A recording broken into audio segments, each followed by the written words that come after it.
What's up, everybody? It's another Wednesday edition of the NFC East Show. And we're here on Facebook, Twitter, Twitch, Zodiac TV, and the Northeast Streaming Sports Network. And as you see, we've got a couple of special guests here today. To our left, we've got Byron Williams, New York Giant. He started out as an Eagle, but he went to the New York Giants. It And ain't then count. two-time Super Bowl champion Jim Jeffcoat in the house today. What's up, gentlemen? How you guys doing? Doing good, doing good. How about yourself? Great, yeah. I'm doing. I'm happy. I don't know if you guys noticed, but I have a clean face today. And Yes. it's been over a month, it seems, since I've been on this show without face paint. Because I did a 22-day face paint, days of face paint for charity, and I got to raise like $8,600, but now I'm clean face. So I don't even recognize you. I honestly don't even recognize you. that's the way it works sometimes. But so I'm very happy to be here without any makeup on my face or what have you. So, but anyways, I know that these guys have tons of questions. Obviously, I got the Cowboy on the one side of me, the Giants, clowns to the left of me, Jokers to the right. Here I am stuck in the middle. So, but I know that these guys have tons of questions. I want to go ahead and let them go ahead and start. Well, Go ahead, Sneaky. yeah, I got to jump right in. Byron, it's a pleasure to speak with you. Obviously, I represent the football team. Right. As you can tell behind me, no. I'm a big Giants fan. Now I noticed you were, and please forgive me by saying this, in the early '80s to '85, and you actually saw the progression. Right. You weren't on the '86 team. Is that correct? Yeah, I but left in August of '86. Yeah. But you saw the growth, and did you knew that the team was about to do something special in the time that you were there? I did because mainly Bill Parcells. He every year we were making so much progress, and then when we went and played Chicago the year before that, that Super Bowl, he won the Super Bowl. We was a couple plays away, and so I knew that we had great potential, and they started playing good football at the end of '86 season, and so it just carried over, and so they had a good game plan, and they had to run, they had good balance, and the defense really won a lot of games. So yeah, absolutely. Yeah, and actually, maybe the phantom punt. I think that was a big play in that game. So with your experience, playing with Phil Simms, that's my guy. Hold on, that's my guy right there. What qualities did you enjoy about him being your leader, your quarterback on the team for the time, obviously, that you were there? Well, Phil was a leader on and off the football field, and he was very detailed about discipline and route running and things like that. We didn't have too many receivers making mistakes on the football field, so that was really good. Our game plan was great, but Phil, he took charge. We didn't get a lot of people talking in the huddle. He was always precise on everything he did.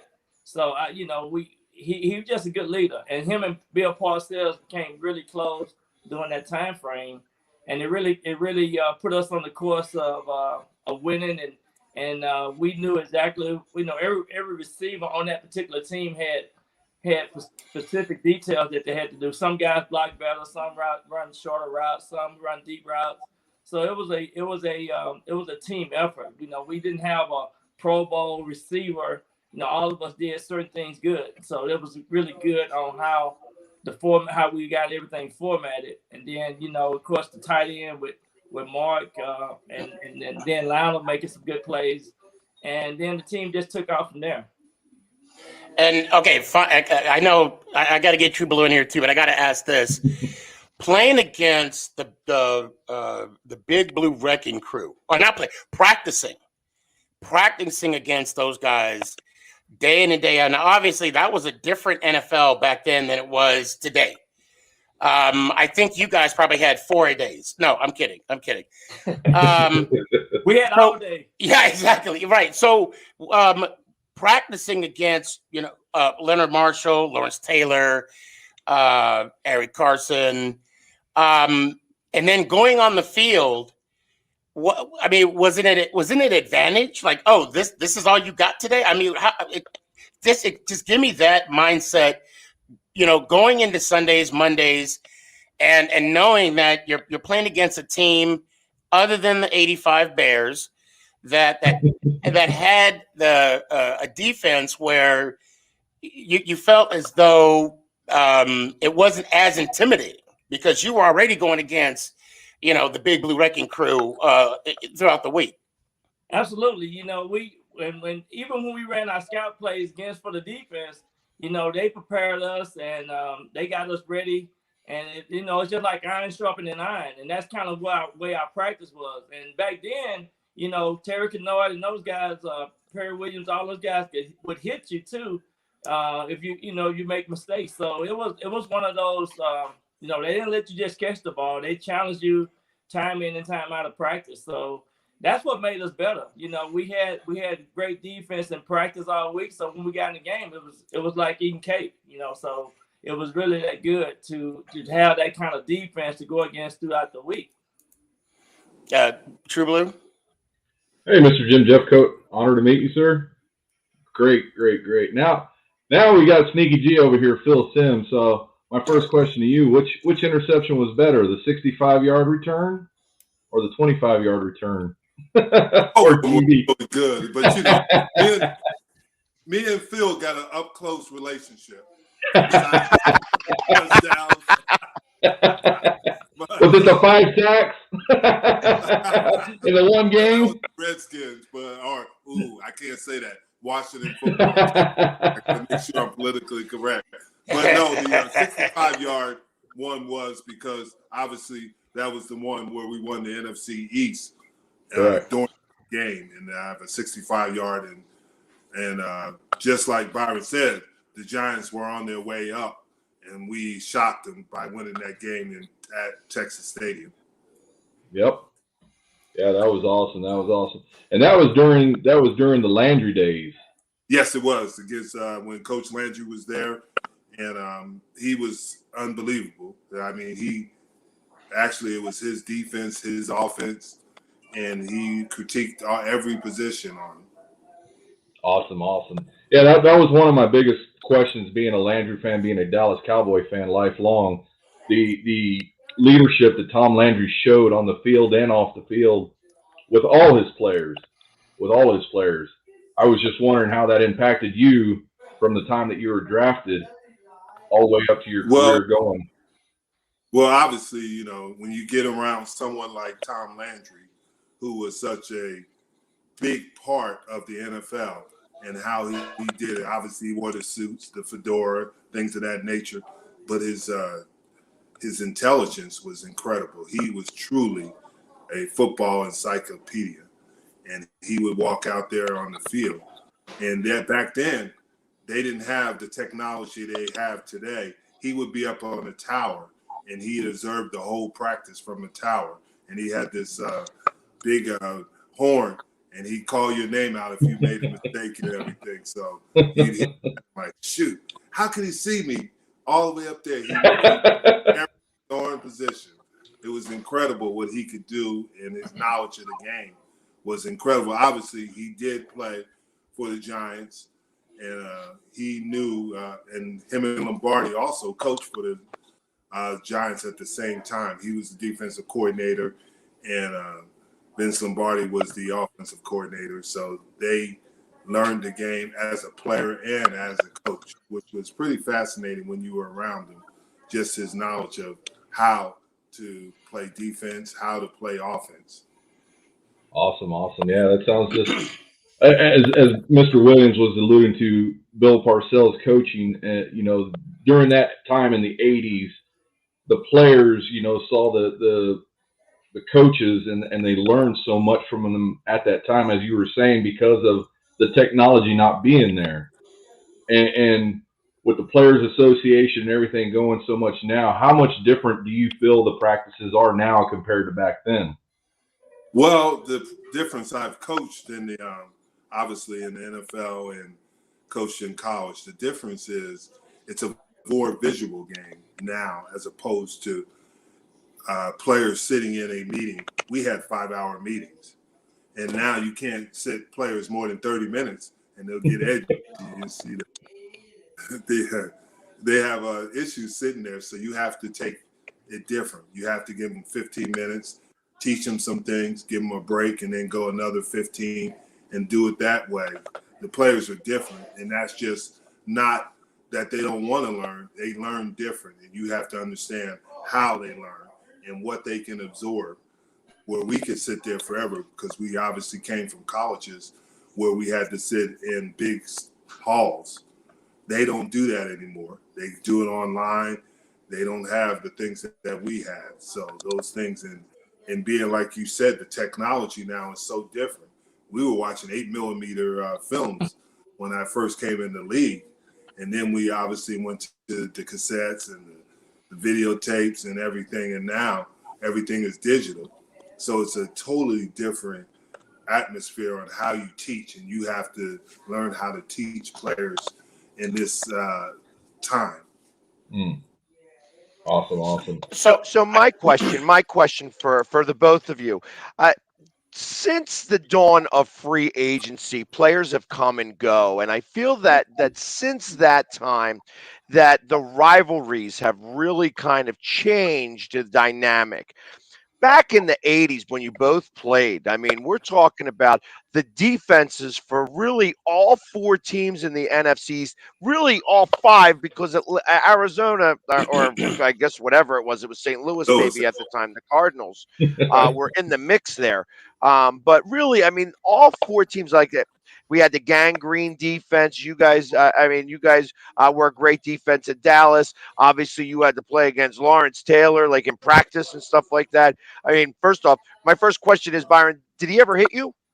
Yeah, I ran when I first got there. I ran a reverse, and I didn't think he was gonna hit me, so he hit me. And then about five plays later, they said we're gonna run this again. So I turned the jets on, and then he said, "Damn, I didn't know you could run like that." I said, "Shit, I didn't know you."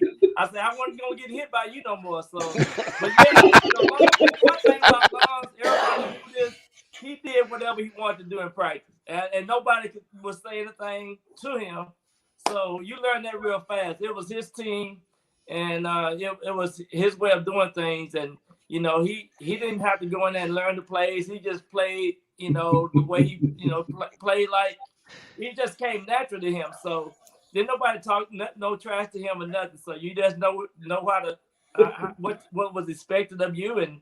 But I ran that reverse, man. I had to turn it. I had to turn that 4-2 on when that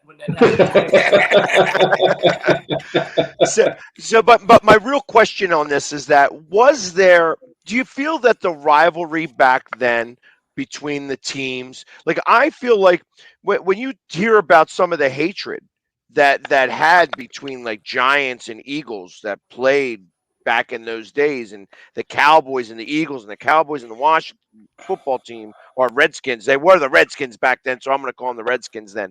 Like how would you say the difference is in comparison to the way you feel personally about the rivalries in comparison to the way that the game is played now? No doubt. I totally feel too. You didn't hardly see a Cowboy going to the Giants, and you didn't hardly see players going from the same conference, in the same division, right? So mostly when you was able to be a free agent or something, you went to a different league, different division. But everybody, they fight hard and tooth and nails when they compete in that division. It was the division. Every week, we was on highlight. We was on, we was the marquee game, televised game back in that time with Pat Summerall and John Madden. They broadcasted most of our games. And so we was always, that division and that East division was always highlighted. And so it was expected that you got to play a good error-free football, and there was gonna be a fight. It's gonna be a dog fight. Well, the thing Now, you got to realize about the NFC East was how physical they were, because each team had running games, each teams had physical defenses, and at that time, other than I don't want to say anything to you because you're a Philly sports guy, most of those teams were vying to go to the Super Bowl at some point. And if you could win the East, you had an opportunity to go to the farther in the early 80s. It was the Cowboys. Mid 80s, it was the Giants. Late 80s, it was Washington. And those things, because of the talent you had in that division. And at each team, like you said, you had Gang Green, you had the G-Men, you had Doomsday Afternoon, and things like that, the Washington Over the Hill Gang. And these teams had pride. And that was a lot of it. It was your pride, because there was only one that was going to come out of there. It was like a heavyweight fight. And if you can get to that 15th round and win it, then you had an opportunity to possibly move further down the road. It's funny you say that. When I spoke with Howard Cross, great tight end, New York Football Giants, he said the same exact thing. Jim, I got a question to ask you. So you were there during the transition from Landry to Johnson, Jimmy Johnson, and then what happened to be the glory days. You won, correct me, two of the three Super Bowls in the early 90s. And, I do want to say that half of, or if not most of, Cowboy fans today haven't seen them win since, but that's either here nor there. I do want to ask you this. So what was it like going from, competing in the playoffs to not making the playoffs to being 1-15 and then playing in the Rose Bowl? What was that whole and also when the what was it, the robbery? I'm sorry, the trade happened with Herschel. The robbery. What was your first thought? Like when you realized Herschel was gone, what immediately went through your mind? And so again, transition, the robbery, and then Rose Bowl. Go ahead. First of all, the transition. Here you got a guy, Jimmy Johnson, who won championships in college, which I think is difficult. He had the U. And he had guys that, half his team, or more than half of it, probably about 65, 70% of them were big-time NFL players in a college team. These were ultra talented. So he knew how to deal with personalities. And all he had to do, and I never forget what he said.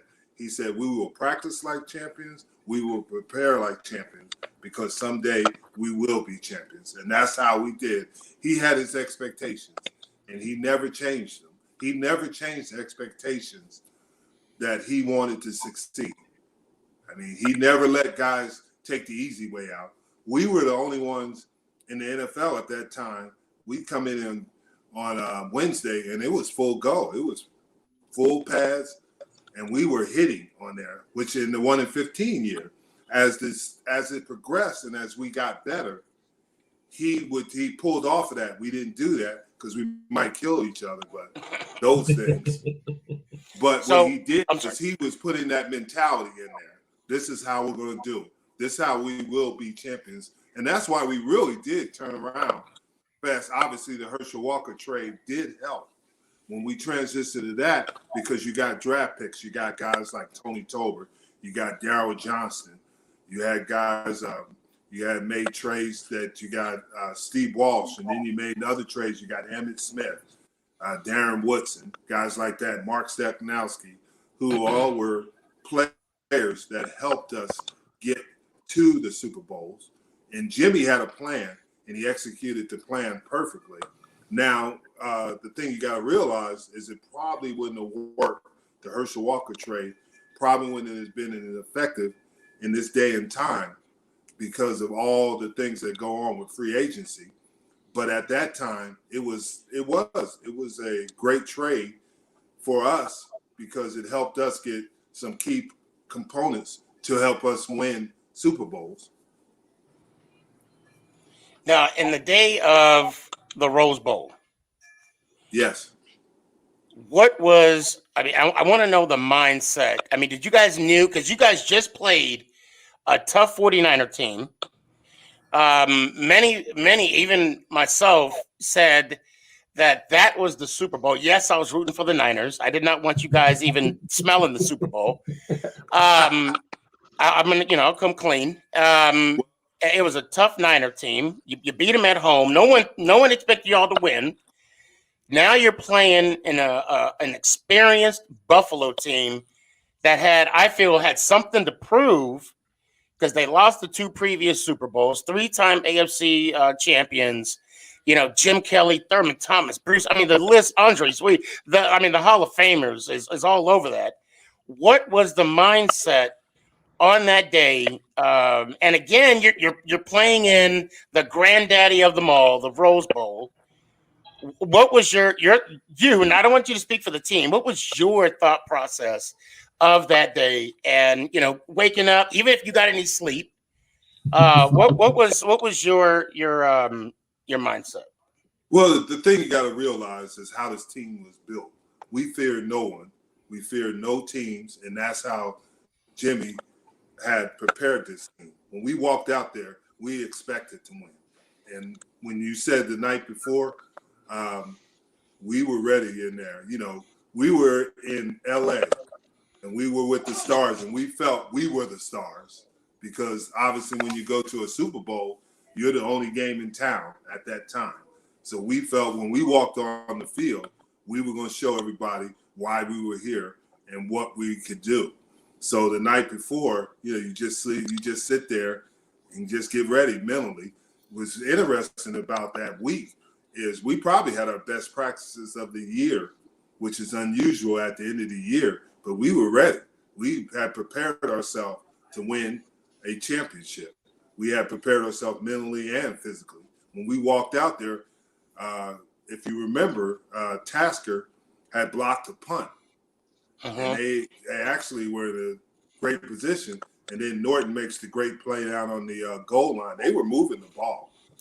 And they were running the K-gun offense, which is basically no huddle, and Jim called the plays. But we were different. We were there because we rotated D linemen, and we had 8 deep, and we were going to come after you. They weren't used to that kind of depth that we had at that time. And that helped us sustain a high level of play on the front, and our DBs and D-line. Our James Washington had a tremendous game, and we had some really good linebackers. And that was our mentality on offense. You're not going to hold down guys like Michael Irvin, Alvin Harper, and for a very long, Troy Aikman, those guys. And that was our mentality. It was just a matter of time before we got what we needed to get done. What happened to Kelly that game? Oh, he got hurt. He got hurt. His knee. He hurt his knee when Norton jumped over the offensive line. It hit him in the leg. Got him. Because you got a sack in that game as well, and I saw that you sacked Frank Reich. Yeah, Frank Reich. Yeah. So I was like, how did he get to Frank Reich so fast? I said, I realized Frank had a better game than Jim Kelly did, but that's because he only played for a quarter and a half. So now, Byron, yeah. I want to ask you this. I mean, you also have playoff experience as well. If you could talk about the preparation that you went through week in and week out. I mean, we talked about the NFC Championship game, and also, and this was before they even had the wild card. Right. If I'm not mistaken, there was only one wild card, pretty much in the 80s. We actually won the division that year, if I'm not mistaken. Yeah. And so you enter in the divisional playoffs against the 49ers was 84. Yeah. Who did we play at 85? Hold on. I apologize. No, it was the 49ers. We played it was the 49ers. Yeah, before the Bears. Yeah. So, with your playoff experience, what was your preparation like? And knowing that you're possibly playing for a Super Bowl, against the Bears the following week. Well, our playoff was really, really good because that year we did stay out in California next week, and Parcells was able to put us in a position, a mindset to be relaxed and stay focused, and so we had a real good game plan, typical game plan, where we ran the ball 60% of the time, right? So we was there to throw the offense off, but our mindset was mainly to play error-free football on the offensive side and dominate on defense. And then our special team was pretty good too. We had good special team back in the day, with Sean Landau hanging those punts up. If he just messed up that 1 year when the wind blew the ball or whatever he said. But other than that, it was really good fundamental football. Another thing I like about Bill Parcells, he'll give you a day off. He tend to know the condition of the team and the mindset of the team, and to where behind the scenes he did some things that really kept us motivated and kept us focused on the task at hand. And I do want to ask one question about Jeff Hostetler. We only saw him shine, obviously in 1990 when Phil went down against Buffalo. Right. Is the story true? Because there was I remember watching an interview with him, and I guess Bill Parcells was trying to test him, see what kind of character he was, and he let the defense loose. Lawrence Taylor got him one time, a good time. Is that story true? And what can you tell me about Hostetler before his success later in the NFL? Well, one thing, I think he had a great relationship with Bill Parcells. Hostetler came in as a rookie, and he played special teams, and he was a quarterback. So he did things that showed his toughness. He was real toughness. I can say Mark Navarro and Hostetler was two of the toughest guys that people don't realize. Everybody know Mark was, but yes, Jeff Hostetler was too. I mean, he was a physical guy. And he was, you couldn't hurt him. He went out. I've seen him go down on kickoff teams and make tackles. So, he was that type of player. And he came in and played tight end a couple of times in practice, simulated some other teams. So he was called to duty. So whatever they asked him to do, he did. And when he got a chance to become quarterback, he was just a proven guy. He was just one of those guys that came in from Virginia that was hard and that was, just great athlete. He could do it all. So it didn't surprise you that once he got his opportunity, the type of level of success he had, that was no surprise to you. Absolutely. He was that type of player. His level of success and his mental toughness was great too. So, and that's what I liked about Jeff. And what a great guy, man. He grew up and over there, and I tell you, he was always one to learn, and he supported Phil Simms, and he was ready when his time came. He was good to go. Guy, I'm sorry. I'm like a kid in a candy store right now. Hold on. I got one of our loyal listeners got a question. He said, question for both Byron and Jim. The toughest place to play on the road, where was it, and why was it the Vet? Well, I can tell you the turf on the Vet was known to hurt you, and it was like playing on concrete. So that's why didn't nobody want to play the Eagles. They had the worst field, and the majority of the players got hurt in Philly. So we know because of the turf. Know. Well, being from Jersey and not that far from the Vet, I'd say that was the toughest place. First of all, you got to deal with obviously the turf and the Eagles, but also the fans. Shoot, you might get in a brawl with the fans out in Philly. And Jim, I don't mean to cut you off. I mean, you get in a fight with the fans, and then next you know, you go downstairs in front of the judge in the stadium and get 10 to 20 and don't even know. Yeah, that's right. When I was a kid, I used to go over there and go to the roller derbies. And, the Philadelphia Storm or whatever, Stars or whatever they were. And I remember Yeah. 747 rolling around there. I swore I saw her on the football field playing left tackle a couple times. But that was the thing. Philly was a difficult place to play because of the atmosphere of it. You know, they didn't have to be winners. They could be winning or losing. The fans were going to go out to shoot. They tried to throw ice water on Jimmy Johnson in the middle of the winter. So they throw batteries at you. They beat up I Sam. remember the batteries, the Yeah. snowballs with the batteries in them. I remember that. They do have the worst fans, no doubt. Their fans are unique in their own way. Okay, And, so go ahead. I'm sorry. Go ahead. No, I was just saying that. And Washington had the regular field. You know, at one end of the stadium. You know, it just heard all this rattling noise all the time. But it was such great memories with the NFC East, man. I'll say Philly first and the Redskins second. Well, and that's the question I want to ask is, obviously I loathe the Dallas Cowboys. You know, one thing I'll never forget, in 1993, we had a very similar record. We had to beat you guys at home to get home field advantage. I don't know. You guys cheated and won. I don't know. That's how I remember it. I don't know. Ref missed the call, whatever. But anyway, we lost 13-16. Yeah, exactly. Oh, and see, and the thing is about haters. My hate is real. At least I don't deny it. You know. DJ, I go through this every week with him. Every week. But see, the thing is, I love True Blue. True Blue is a real one. So with you guys, Cowboy Blue, when you talk about True well, Blue? no. I mean True Blue. What you know? Blue? Everybody got somebody wrong with them. At least one thing, but you know, True Blue is a good guy at least. So in the division, and I'm including the Arizona / Phoenix Cardinals. Obviously, my rival is the Dallas Cowboys. Who, when you guys played in the division, who was your rival? For me, it was the Cowboys because I grew up here in Texas. Thank you.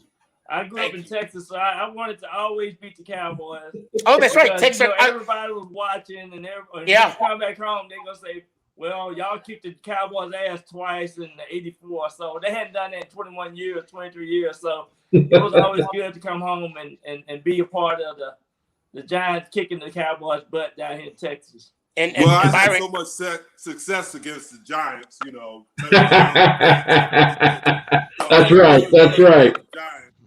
My rivals were more the Redskins, Washington. Really? Yep. Back in the 80s. My rivals, because I only grew up 35 minutes away from, at that time, it was the Meadowlands. So I grew up, you know, watching the Giants being unsuccessful over those years. And but we were successful. Let's throw that in there. I felt sorry for him. And the Eagles have been beating them like they're our little brother for years. So the good thing about Jeff and I grew up being a Cowboy fan. He grew up being a Giant fan. Yes. And that's why that J&B talking show is gonna be awesome. We flipped the script. Yeah, and we're gonna talk about, you know what? The Dallas Cowboys and the Little Giants. You know, we're gonna talk about both. Well, you know what, and let me bring that up. I'm sorry, I don't mean to cut you off, but let me bring that up really fast. These two guys are going to be getting together and doing a show called the J&B Talking Shop, and it starts on September 1st. And they're going to be part of the Northeast Streaming Sports Network. It's going to be awesome to have you guys out there. I can only imagine. So I thought I saw that you were coaching Dallas in the XFL, Jim. Yes, is that going to be coming back or no? I haven't heard anything on it, and I'm gonna be too busy with J&B to worry about that. This is gonna be big time. We're gonna take it national, then we're gonna take it worldwide. We're gonna take it global. So I got too much things to do to worry about that. I've coached in the NFL, I've coached in the college ranks, and I coached in the AF and in the XFL. So I had enough of my coaching. Coaching's done. Now it's time to do the, you're going up and putting the microphone on. So that's where everybody makes the big bucks. So because I figured out this over the years. When you're a coach, anything you do, everybody's going to criticize you. But when you're on radio, you can criticize everybody. You become a genius. and Jim, you know what? You're always undefeated too. You're always undefeated. You got all the answers. Exactly. Well, one of the things that Jim and I are gonna do, we gonna always win in overtime, so we're gonna take it to overtime. Well, and it's like I say, he's right. Monday morning quarterback. My Monday morning eyes are perfect. You know what I mean? I would have did this and then I would have done this and I would have done this. It's always better doing it from Monday morning. And I tell you, it's a lot less painful than what those guys are. I got to imagine that you guys were hurting. Come Monday and Tuesday. Like it's like, how long did it take for your body to really recover? After 3 days, sometimes 2 weeks. Right. So, because I got to imagine, like it takes a toll, especially playing on the offensive defensive line. It's like I know, like I said, Byron, it's a little different because you get to go run out on routes and you got to run away from like Lawrence Taylor and things like that. But when you're like going after it, like I said, the offensive defensive line is where championships are won, and that's how I feel about it. So I've always been a big proponent of those two areas. Like that's where you win and lose football games. No question, I feel so. War daddies are. You got to have some war daddies up front on offense and defense, because if you can control the line of scrimmage, even in this day and age, you control the line of scrimmage, you got an opportunity to win the game. Perfect example is the Super Bowl last year with Tampa and Kansas City. Tampa controlled the line of scrimmage, and they won the game. Well, let's not forget that offensive line that KC had was kind of like a makeshift, and they were injured. And I'm not making excuses. Obviously my guys weren't in there. Well, I mean, I just want to throw that out. They had like they didn't have 100%. But yeah, that also that Tampa Bay front four is just a beast. I mean, you got Sue on one side, JP, and then it was, and then here's the thing: they all had issues, and somewhere in the past they came together and played. A good friend of mine, Casey Rogers, who was with the Jets, who was the defensive coordinator, is the defensive line coach there, and he got them to play together, and he got them to play to their abilities, and that's what you have to do. And you can make any kind of, but you still had Mahomes on the other side. Yeah. Patrick Mahomes does some incredible stuff. Yep. And even at 70%, he was only really at 70%. And still was hitting guys in the helmet, and they couldn't seem to catch those balls. You know what I mean? It's like all of a sudden, all the receivers lost their hands. Yeah, because getting there and being successful in the Super Bowl is difficult. That's why I always, after being in Buffalo and seeing the talent they had, to go to the championship in the Super Bowl 4 years in a row is pretty incredible. Yep. Yeah. So my question is to Jim, who was that guy in the huddle that you can walk up to say, hey, we're going to do this and let's get this done? Well, early in my career, it was Randy White. Randy White was the one who come in there and he would get everybody pumped up and he'd get them motivated. He'd tell you, hey, it's just like we were playing a Monday night football game against the Saints, and it was in overtime. And he walks in the huddle and said, hey, man, I'm tired of playing here now. He said, I'm going to sack the quarterback, who was Kenny Stabler. And he said, one of you guys pick up the fumble, and this game is going to be over. Sure enough, he blew through there, sacked the quarterback. Me and Ed fought for it, but I punched Ed out of the way, and I got the ball, and I recovered the fumble. And then later on, it was really in our huddle was Ken Norton Jr. He was the guy that had come in there because he came with such really that charisma and that energy. He had a lot of energy, and he played at a different speed, Kenny did. And that's what his success, and he'd have everybody else.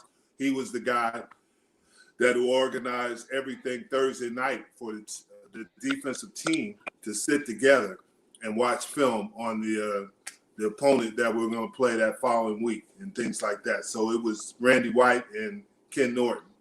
Awesome. Now, Byron, what about you and the quarterback? What did you ever say, hey, I mean, besides being always wanting the ball, what approach did you take with the quarterback when you knew the game was on the line? Well, I always, I like to run those deep. Post corners, and but the one game that we went off on was Philadelphia, when I had 167 yards and Field through his first 400-yard game.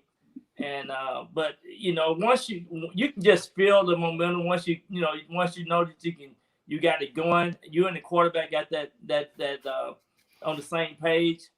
And it's really good to feel that way, even if you have to go downfield and block for people like Joe Morris who run up under your butt and things like that. But it's really fun in the game. Some of the conversation that you have out there, and some of the players, and some of the things that are being said out there on the football field, which is really good and unique about it. Those are things that you can always keep in the back of your mind. Now I was gonna say that was gonna be one of my questions. Who were the best trash talkers for both of you? That's, I got to imagine there was a lot of that. Me, we had the best trash. I had the best trash talkers on our team, which was Harry Carson and then Lawrence Taylor. Those guys, they let you have it. What about Banks? Banks had to have said something. Banks, yeah, he did after about 2 or 3 years in the league, he started talking.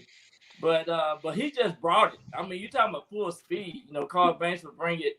And he was just a great talent. And he just, there was just a good combination with that linebacker. And then, we had Gary Reason. Gary Reason lived here. Yes, Reasons. Yeah, Gary Reason lived here in Dallas too right now. McKinney, he lived up in North Dallas. But, those guys just gelled together. They had that special. Wait. Are you in Dallas, Byron? Yeah, I'm in Dallas. I'm in Dallas. I am the president. I'm the president of the NFLPA Dallas chapter right now with the NFLPA. Oh, hey, hey, so okay, I'm assuming you guys saw the movie Menace to Society, right? Yeah. You remember in that interview room with that detective, Byron? You messed up, right? I'm definitely going to give you my well, no, seriously, I was going to tell you I'm also in Dallas as well, okay. And I'm going to tell you right now, I leave the house with this on. Okay. Before when I lived in Denver, then I came down here, everybody was like, oh, you can't wear your Giants out. I said, child, please. Apparently people don't know. But he put something on top of it. Oh, no. And you know what? That's right, Jim. Jeff, just for you, no matter where I go, I always got it on me. I always got it on me. My Tahoe and stuff, it got giant stuff all over it. So I went to UTA. I'm in Arlington, so I went to college here. So this is home for me. And, wow. So yeah, I'm right here in the Metroplex. Well, Byron, I'll tell you what, seriously, and no, I will not bug you every 5 minutes, in theory. But seriously, I do want to live, and we'll talk on a different forum, because it's going to get real interesting, conversational wise. His man crush just got a lot bigger. What just happened there? That's. I was gonna say, they have a big, giant fan base here. Yes, there is. Yeah, yes, there is. So they have already contacted me on several occasions. We got George Adams. We got quite a few giant players that live here in the Metroplex. But I want to ask you one question about the Bill Parcells offense. Now, today's offense, there's a lot of, as for a wide receiver, there's a lot of option routes for a cover 2, man, zone type. Did Parcells have that? Or if it was a fade, it was a fade. If it was a seam, you stayed that seam. Explain to me, if you can, I mean, it's not G14 classified anymore, right, but what was Parcells' passing offense like? Well, mainly if we saw a blitz or something like that, we had a fade. But mainly we stayed on our routes. assignments because what we did, we let the tight end do the option routes. So it was built into our system back in the day to where we mostly stayed on our routes, and then the tight end would probably get open on the majority of our options on the blitz and things like that. So we ran like 82 semi where other people might have an option to break it to a fade or break it off. And back then we would mostly stay on our assignments. Gotcha. From what I see, it was like you'd have parts of like one would have a fade, then wide receiver 2 would do a seam, and then you have like a short end with Bavaro. Exactly. Okay. Yeah. Now, Jim, are you in Dallas too? Yes, I'm in Frisco. Oh! No, I'm not giving my number. The only one that's out of the area. We could have did this live with all of you four, and then just me calling in. Hey, we are in the central located place to fly well. We need to fly within 3 hours. So exactly. Jim, I'm gonna tell you right now. You can either give me your number. We could do this the easy way or the hard way. The choice is yours. That's all I got. That's all I got to say. The choice is yours. Hey, ain't nothing but air and opportunity. Exactly. You're going to pick up your phone. You'd be like, oh, hell. So I'm going to use this as the best time to say, hey, I am running the Dallas trip on September 25th to 28th, and we were going to have a live show. But now it could be even a lot more fun being a live show like this. Now that I know everybody's in the same spot, it's going to be really interesting to kind of do that. True Blue, we can talk now. Me and you, True. He's 2 hours away. Okay. Oh yeah, no. But seriously though, Philly Sports Guy we're going to be meeting up on the 26th, and then also for the Giants Cowboy game, same venue at the Copper Penny on September 9th. I'd love for you guys to come and join us for there as well for a live podcast. And then on the 8th of October, if you guys want to do an all-you-can-eat rib contest, I know a guy. I can get you in. I'm not going to eat 2 ribs, so. You know how them wide receivers are. They got to stay slim. Right. So going back to the trash talking, Jim, who was the trash talker that you love to hear on the field from our side? From our side, you hear from the Cowboys? Michael Irvin. But the best trash talker that people didn't realize was Isaiah Coke. He's not a big name, but Isaiah Coke he could trash talk with the best of them. He's from Alcorn State. He was from the Negro League down there in the Alcorn State. And he knew how to talk trash, and he was good at it. I mean, he called Mark McMillan, who used to play for the Eagles. He told him that he was a leprechaun and get back on the Lucky Charms.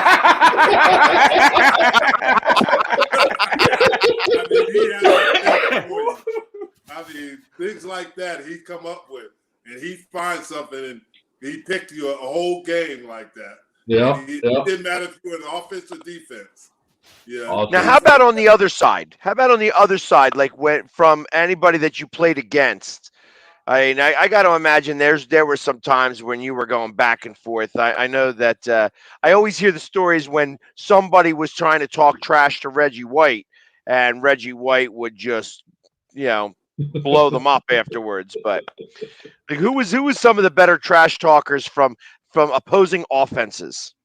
Opposing offenses, really, the only one I can remember, Ron Heller from the Eagles. He talked a lot of trash. In the East, Mark Mays. Mark May was starting the game. Yeah, from the Redskins. And it got so bad that Randy White told him, he said, hey, Mark, I don't even want to play you anymore. He said, let's go out the tunnel and let's fight. And he said, I promise I won't tell anybody how bad I beat you up. Joe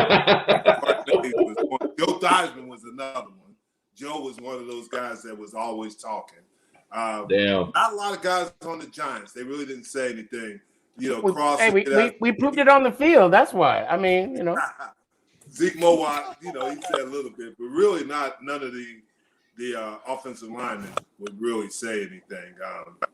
St. Louis had a couple of guys, but they weren't bad. They weren't. But the more or less, we were about playing. They had a couple of guys back in the day. Leonard Smith from St. Louis, he used to love to talk. He was from McNeese. And I played against him in college, but he would talk trash all the time. But yeah, it's guys be out there talking though. They be talking about your sister, your mom, and everybody else though. Yep. I gotta ask, 227 games total. What did you do, or how did you keep your body? I mean, football, it is a brutal sport.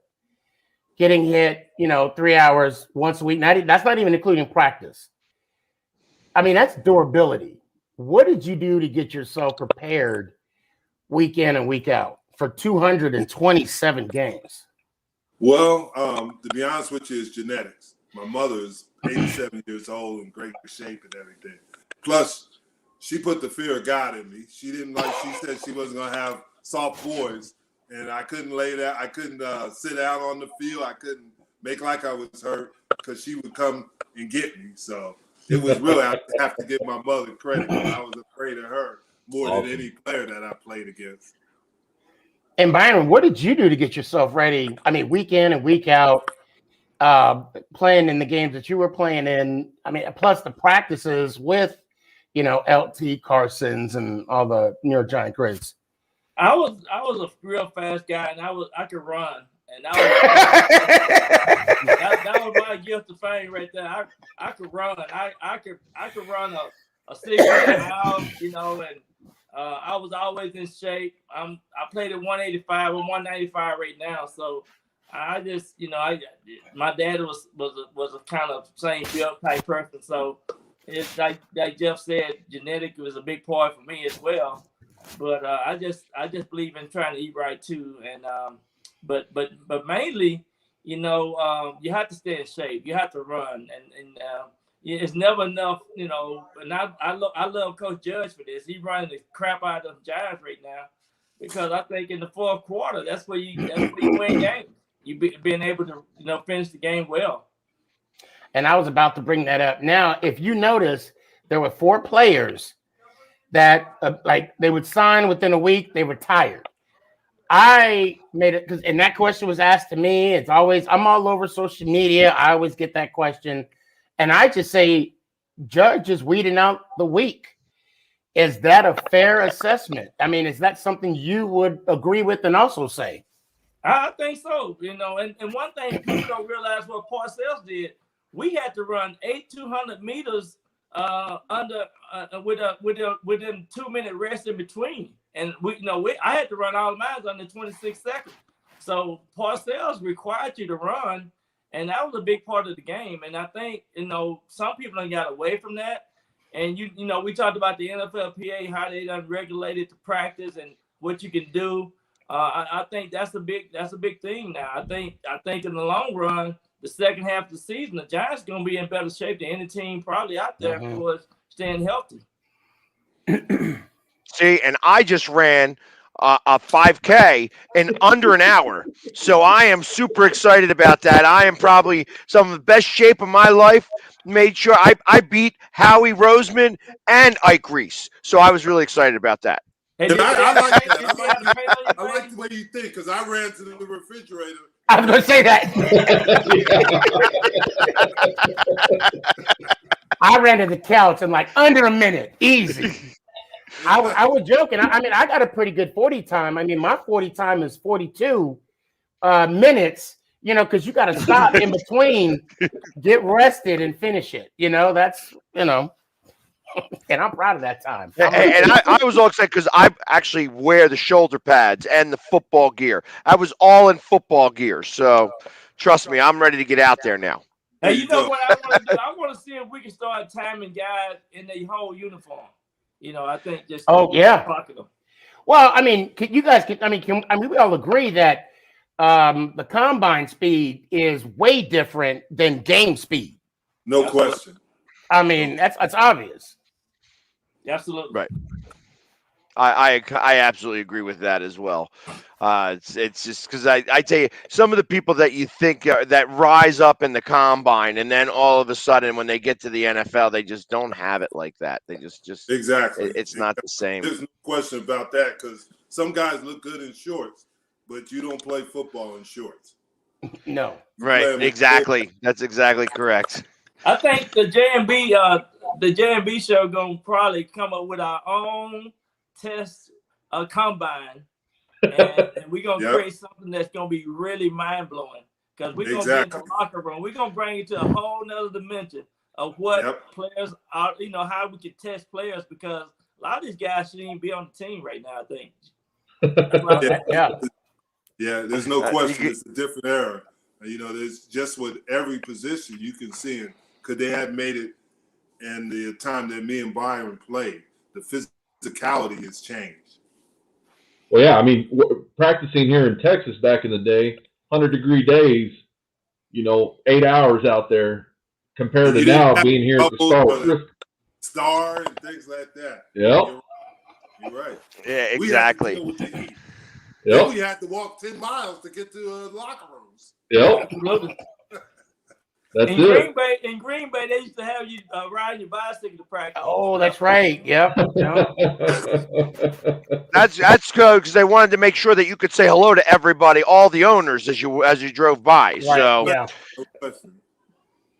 But all right, listen, guys. Well, I really do appreciate both of you coming on the show tonight, and definitely make sure to check out September 1st.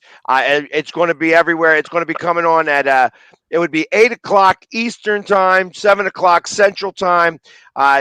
J&B Talking Shop. It looks like it's going to be a great show. I heard you already have some guests already lined up coming on, so I can imagine it's going to be an amazing show coming right out of the gate. So I'm looking forward to watching it. Jim got Darren Woodson, and I got Phil McConkey, so it's going to be some good stuff. Oh, okay. I'm there.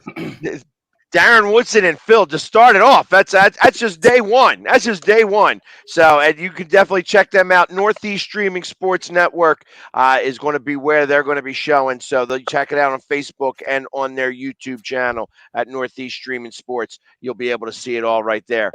Gentlemen, I really do appreciate you coming on the show tonight. Thank you so much for doing so. Yeah, like I said, it's rare that we get royalty, like where we get two guys that have spent so much time in the NFL, NFLPA, 2-time Super Bowl champion. I tell you what, real quick. Now that I got this one last question for dealing with the NFLPA, are these guys really like whiners now? I don't think they're whiners. I just think they're in a position to where they can protect themselves and on and off the football field. And I think it's very important for players to understand that, you're one play away from being retired. And so, the benefits and staying engaged and knowing that there are 33 chapters across the country, once you get out of being a current player to a retired side, there's more to life as well. So what we try to do is just educate them and keep them engaged and keep them a part of what the benefits are all about. Because we are still one big team, and that's what it's all about. That I can appreciate it. Well, guys, again, I really do appreciate it. We're definitely going to talk for a few minutes more once we get off, so definitely just don't go running away real fast. But again, next week, we will be here on Wednesday, and we're getting closer and closer. Next week, we're going to talk about fantasy drafts because everybody's got their fantasy drafts happening this week. So we're going to definitely talk a lot about that. But until next week, this is the NFCE show, and go Birds! Let's go Giants! Yeah!